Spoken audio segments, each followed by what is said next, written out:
નમસ્કાર મિત્રો, હું છું જયેશ હિરપરા. કૃષિ મિત્ર ચેનલમાં આપનું હાર્દિક સ્વાગત છે. આજે વાત કરવાની છે મગફળી પીળી પડવાના કારણો અને તેનો ઈલાજ.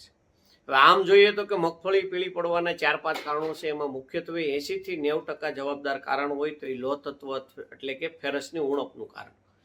ત્યાર પછી બીજું છે કે જમીનમાં પાણી ભરાઈ રહેતું હોય, રેચકાઈ જતું હોય, અથવા કાળી માટી હોય, બેકર ટાઈપની માટી હોય, ચીકણી માટી હોય કે કાદા ટાઈપની માટી હોય, જેમ કે લીમડીનો વિસ્તાર છે અથવા લખતર છે, વિરમગામ છે કે આવી બધી ચીકણી માટીમાં પણ પ્રશ્ન થતો હોય, અથવા ઘેડ વિસ્તાર છે એમાં થતો હોય. ત્રીજું છે કે રેતાળ જમીન હોય કે વધારે પાણી નીચે ઉતરી જતું હોય અને જે લીચિંગ હારવાર ફેરસ છે એ પાણી સાથે લીચિંગ થતું હોય તો પણ એમાં આ પ્રશ્ન થાય છે.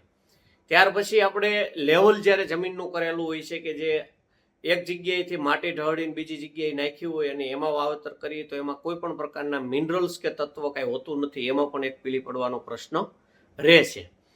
બીજું આમ જોઈએ તો કે ત્યારે જ્યારે લેવલ આપણે કરવાની હોય ત્યારે એવી વાત થયેલી હોય કે ઘણા ખેડૂતો સાથે ચર્ચા થતી હોય કે ઉપરની માટી લઈ અને સાઈડમાં રાખી દેવી, પછી ઢળાણ કરીને પાછી ઉપરની માટી નાખી દેવી.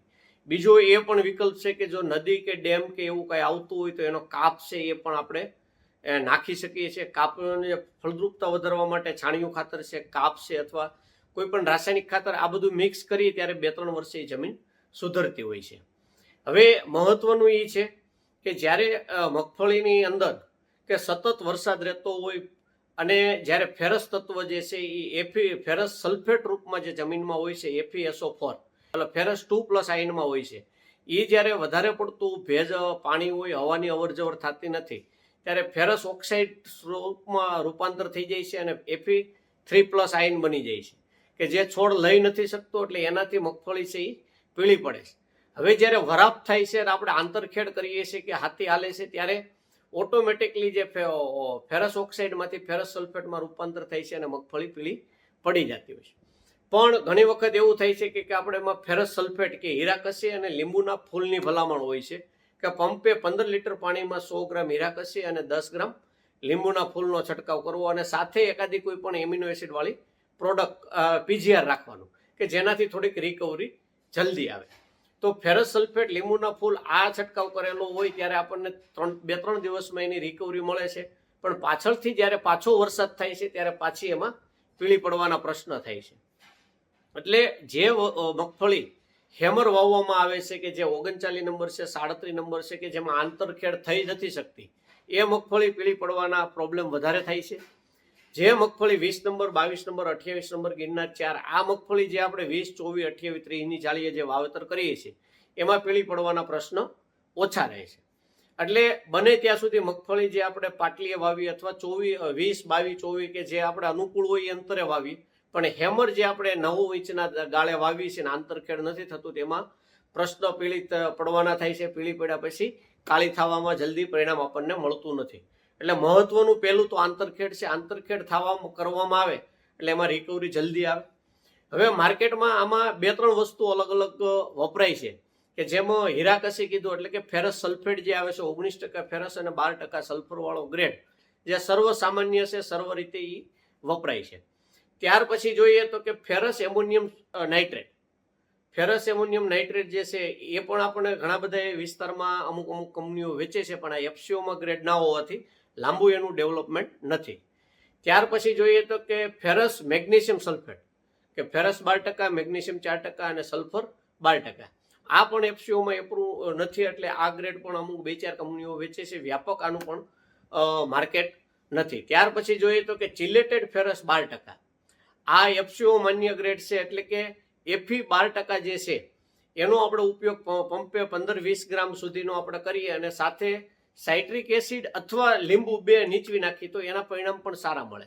ચોમાસાની અંદર જોઈએ તો કે આપણે લીંબુના ફૂલ નાખવા કરતાં જો લીંબુ પંપે 2 નાખવામાં આવે તો પણ એના પરિણામ સારા મળે છે અને એ વખતે લીંબુનો ભાવ પણ હોતો નથી, લીંબુ પણ આપણને સસ્તા પડે છે.